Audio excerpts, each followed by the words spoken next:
fathah itu baris atas. Oke. Sekarang kita belajar huruf dulu ya. Belajar huruf ya. Bedakan huruf saja dengan huruf sudah dikasih baris ya. Ini namanya huruf hamzah ya. Jadi dalam Al-Qur'an standar Madinah yang dikasih baris itu huruf hamzah. Adapun huruf alif tidak boleh menerima barisnya. Jadi yang berbaris itu hanya huruf hamzah saja. Ikuti persis seperti yang Ustaz sebutkan. Huruf hamzah. Huruf hamzah. Baris atas dibaca a. Baris atas dibaca a. Jadi kan ini huruf hamzah ya. Bagi guru jangan ajarkan murid ini huruf alif, salah ya. Tapi ini huruf hamzah. Oke. Baik. Ada beberapa hal yang harus dijelaskan ketika membahas huruf. Yang pertama tentu makharijul huruf. Oke. Makharijul huruf wajib hafal. Huruf hamzah tadi di mana makharijul hurufnya? Pangkal tenggorokan. Jadi tidak sama pengucapan huruf hamzah dengan huruf a kita dalam percakapan sehari-hari. Kalau pengucapan huruf a dalam percakapan sehari-hari tidak perlu disengaja keluar dari tenggorokan bawah. Adapun huruf hamzah makharijul hurufnya memang dari tenggorokan bawah. Jadi bunyinya agak berat ya. Baik, hafal itu, tidak boleh lupa ya. Kemudian vokal. Vokal Rasulullah SAW menyuruh kita supaya kita membaca Al-Quran seperti dialeknya orang Arab ataupun vokalnya orang Arab. Jadi vokal orang Arab, dialek orang Arab dengan dialek kita Nusantara itu berbeda ya. Perbedaannya adalah di pengucapan a, cara membukanya. Kalau kita kan a, ba, ta, sa, yang memang betul-betul kental ke bunyi a. Adapun lahja Arab tidak seperti itu. Vokal a-nya dia seperti tercampur dengan bunyi bukan tapi ya. Coba bedakan a dengan a. Beda atau sama? Beda. Vokalnya fokus itu pun beda ya. Nah, jadi yang kita pakai adalah yang kedua bukan a ya, bukan a tapi dan itu berlaku untuk semua huruf baris fathah yang istifal gitu ya. Beda nanti kalau yang isti'la tentu dia lebih mengarah ke bunyi kha. Ya, itu standarnya. Yang pertama makharijul hurufnya dari tenggorokan bawah. Yang kedua melebarkan mulut ke kiri ke kanan. Tidak boleh kemudian vokalnya tidak boleh seperti vokal dalam percakapan kita sekarang. Paham? Ini? Oke. Sekarang kita lanjut ke huruf berikutnya. Huruf ba, yang terakhirnya.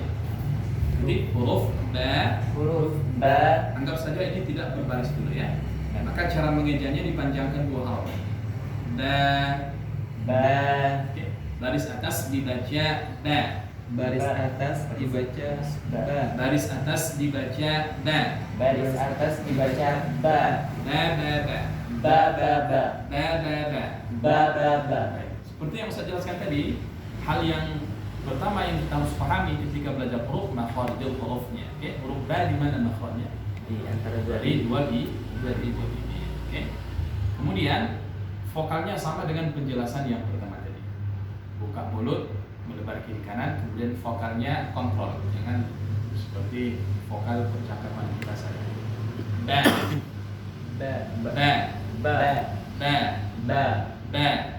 Yang salah ba. Tapi ba. Paham ya? Oke, kita lanjut. Lanjut ke huruf berikutnya. Huruf ta. Baris atas dibaca ta. Baris atas dibaca ta. Baik. Ketika kita mengeja hurufnya saja tanpa baris, sama dengan ba dipanjangkan dua harokat ya. Huruf ta panjang dua harokat ya. Baik, makharijul huruf ta ini ujung lidah. Ujung lidah disentuhkan ke pangkal gigi seri atas. Oke, ke pangkal gigi seri atas. Jadi pastikan dulu ujung lidahnya sudah menyentuh ke pangkal gigi. Tidak sama dengan huruf T kita. Kalau huruf T tidak perlu disentuhkan ke pangkal gigi, cukup di langit-langit saja.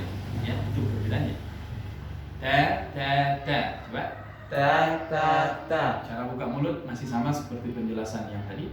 Ta ta ta. Ta ta ta. Ta ta ta. Ta ta ta. Kemudian huruf ta dia punya sifat sedikit tentang sifat huruf karena ini penting ya. Ta sedikit saja, tidak mendalam, nanti kalau udah tahsin baru kita jelaskan. Ada hams atau bahasa sederhananya ada angin. Angin yang tidak terlalu boleh dibuat-buat ya. Ta ta ta tidak boleh. Dia sedikit saja. Ta ta ta. Ta ta ta. Ta ta ta. Ta ta ta. Ta ta ta. Ta ta ta. Baik, setelah kita faham tadi makharijul huruf dan penjelasan-penjelasan dan segala macamnya, kemudian kita latihlah itu pada ini namanya metode telaki. Cara seperti ini, oke? Lihat buku semuanya. Kita baca per satu huruf ya, dengan menerapkan vokal yang tadi. A, ba, ta, abata. Sebut satu-satu, kemudian gabung. Tekan di huruf pertama, turunkan suara di huruf ketiga. Ba, ta, a, bata. Kita gabung semuanya.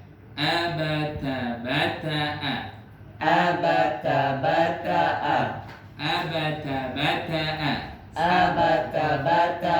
Baik, kita lanjut baris kedua. Ba, a, ta. Ikuti. Baris kedua. Ba, a, ta. Ba'ata. A, ta, ba. Ataba.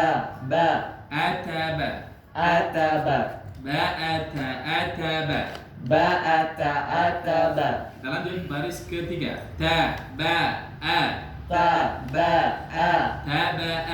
Ta, a, ba.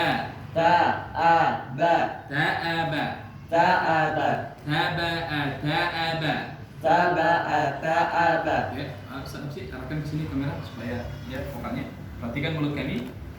Ta, ba, ta. Ikuti. Tabata. Ta, ba, ba. Tababa.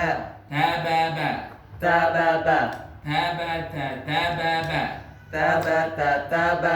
Coba lihat, semua lihat dulu. Tababa. Nah, jadi pada halaman ini memang kita fokus melatih supaya mulut kita ataupun vokalnya itu terbiasa terbuka, ya, supaya kita ngaji tidak tertutup, mulutnya tidak tertutup. Di halaman 1 sampai halaman berikutnya memang melatih vokal supaya jelas setiap huruf yang diucap. Baris terakhir. Ba, ta, ba. Bataba. A, ta, a. Ata'a. Bataba, ata'a. Alhamdulillah, demikian penjelasan tentang buku telaki halaman 1.